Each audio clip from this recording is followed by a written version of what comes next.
প্রিয় বন্ধুগণ, আসসালামু আলাইকুম। আমি অ্যাডভোকেট টি এ রানা। আজকে আপনাদের সাথে আরেকটি অত্যন্ত গুরুত্বপূর্ণ বিষয় নিয়ে কথা বলতে এসেছি। আমি আজকে আপনাদের সাথে আলোচনা করব কানাডিয়ান ইমিগ্রেশন লতে ফ্যামিলি ক্লাসে বিভিন্ন ভিসা অ্যাপ্লিকেশন করা যায়। এই ক্লাসগুলোর মধ্যে একটি ইম্পর্টেন্ট পার্ট হচ্ছে কমন ল পার্টনার। আপনি কমন ল পার্টনারে যদি কোনো ব্যক্তির সাথে সম্পর্কে থাকেন যিনি কানাডিয়ান ইমিগ্রেশনের বিধান অনুসারে কানাডিয়ান সিটিজেন অথবা কানাডিয়ান পিআর রয়েছেন এমন ব্যক্তি, তাহলে আপনি কমন ল পার্টনার হিসাবে কিভাবে বাংলাদেশ থেকে কানাডাতে আপনি খুব সহজে ফ্যামিলি স্পন্সরশিপে ভিসা পেতে পারেন, সেই বিষয়ে আপনি কিভাবে প্রস্তুতি নেবেন, আপনার কী কী ডকুমেন্ট প্রয়োজন, এই বিষয়গুলো নিয়ে আজকে বিস্তারিত আলোচনা করব। ভিডিওটি শুরু করার পূর্বে আপনি যদি আমার চ্যানেলটিতে নতুন এসে থাকেন তাহলে অবশ্যই আমার চ্যানেলটিকে সাবস্ক্রাইব করে পাশে থাকা বেল আইকনটি প্রেস করে রাখবেন এবং আমার এই ভিডিওটি শেয়ার করতে বলবেন না। আমরা যখন কোনো ভিডিও তৈরি করি তখন অত্যন্ত সূক্ষ্মভাবে ল অ্যানালাইসিস করে ভিডিও তৈরি করার চেষ্টা করি, যেন আপনি যেই ভুলটা করার কারণে আপনার ভিসা অ্যাপ্লিকেশনে রিজেক্ট হয়ে যেতে পারে বা বাতিল হয়ে যেতে পারে, সেই বিষয়টি এই ভিডিও থেকে তথ্য নিয়ে আপনি যেন সঠিক পথে চলতে পারেন। এই জন্য অবশ্যই আপনি আমার এই ভিডিওটি আপনার টাইমলাইনে রেখে দিতে পারেন অথবা আপনার বন্ধুর কাছে শেয়ার করে দিতে পারেন, যিনি এই তথ্য থেকে নিজেকে উপকৃত করতে পারে। আমার পার্সোনাল লাইফ থেকে আমি একটা বিষয় জানি। আমি একজন ফ্রিকোয়েন্ট ট্রাভেলার। আমি পৃথিবীর বিভিন্ন দেশে প্রায়ই যাই এবং নিজেও পড়াশোনা করেছি, পৃথিবীর বিভিন্ন দেশে গিয়েছি। আমি একটা বিষয় দেখেছি যে বিদেশে যাওয়ার পর নিজের লাইফকে সেটেল করার জন্য যে কোনো ব্যক্তির, ছেলে হোক মেয়ে, তারা সবাই চেষ্টা করে এমন একভাবে জীবনটা ক্রিয়েট করার জন্য, জীবনটা কন্টিনিউ করার জন্য যেখানে তার সেটেলমেন্টটা চলে আসে।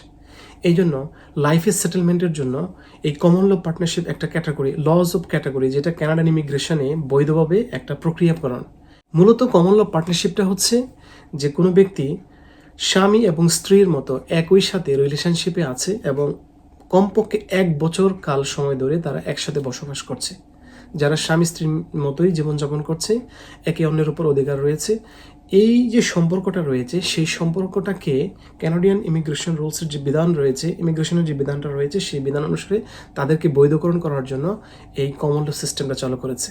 কানাডিয়ান ইমিগ্রেশনের যে রুল রয়েছে সেই রুল অনুসারে আপনি চাইলে আপনার যে গার্লফ্রেন্ড যিনি রয়েছেন অথবা যিনি আপনার সাথে কনজুগাল লাইফে আছেন, ইচ্ছা করলে তাকে কানাডিয়ান পার্টনারশিপে আপনি তার ভিসা বা তাকে আপনি নিয়ে যেতে পারেন।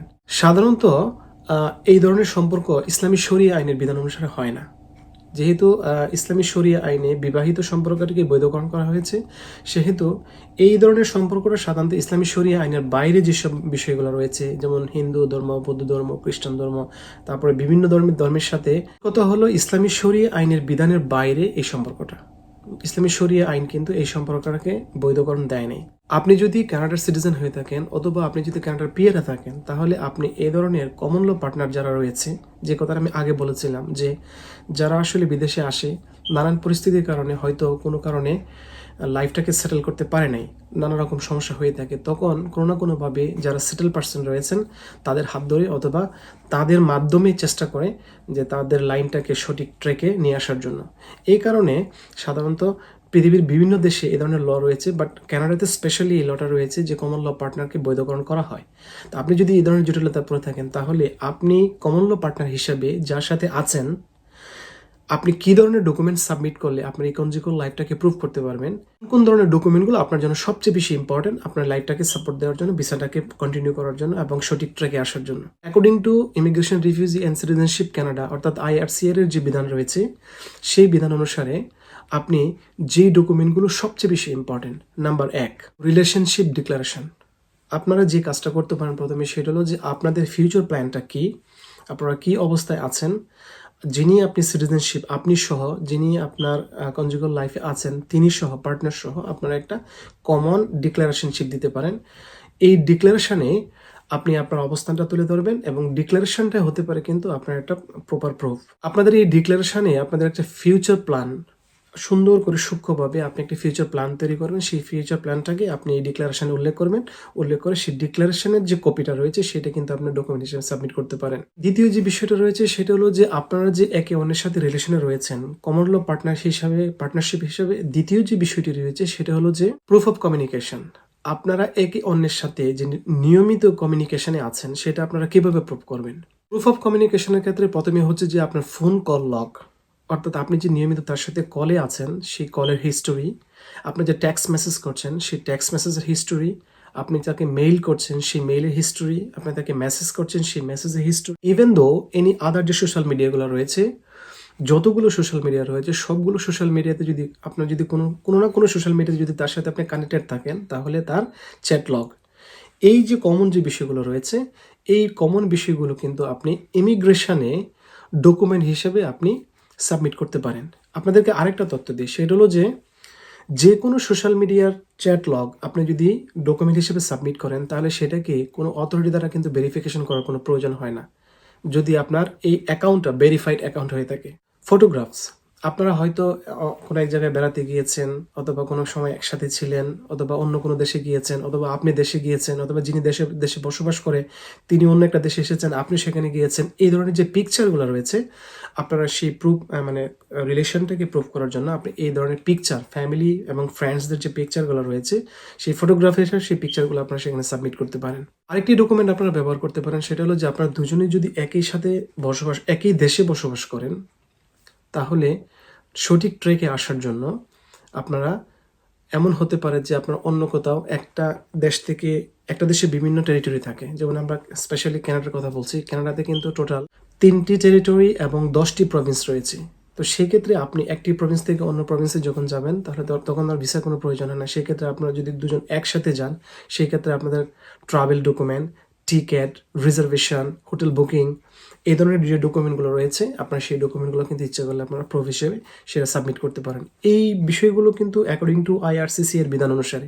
এখানে আরেকটি বিষয় রয়েছে, সেটি হলো যে আপনাদের রিলেশনশিপটাকে প্রুফ করার জন্য আপনারা ইচ্ছা করলে আপনাদের যে বন্ধুমহল রয়েছে অর্থাৎ ফ্রেন্ড সার্কেলের এমন কেউ যদি থাকে যিনি লয়ার অথবা প্রফেশনালি এস্টাবলিশড, অর্থাৎ যার আইডেন্টিফিকেশনটা দেওয়ার পরে তিনি এস্টাবলিশড মনে হয়, এরকম যে কোনো ব্যক্তির কাছ থেকে আপনার ইচ্ছা করলে কিন্তু একটা ডিক্লারেশন নিতে পারেন যে আমি অমুক ব্যক্তিকে চিনি, তারা দীর্ঘদিন যাবৎ রিলেশনে রয়েছে, তারা একজন আরেকজনের লাইফের সাথে রিলেটেড হতে চায়, তারা যদি কেউ কারোর সাথে রিলেটেড যদি না হয় তার লাইফে এই সমস্যা হতে পারে, তারা যদি তাদের লাইফে একে অন্যের পার্টনার না হয় তার লাইফটা ডিস্ট্রয় হয়ে যেতে পারে। এই ধরনের কিছু কথা লিখে আপনারা কিন্তু ইচ্ছা করলে একটা ফ্রেন্ডস এবং ফ্যামিলির কাছ থেকে একটা ডিক্লারেশন নিতে পারেন।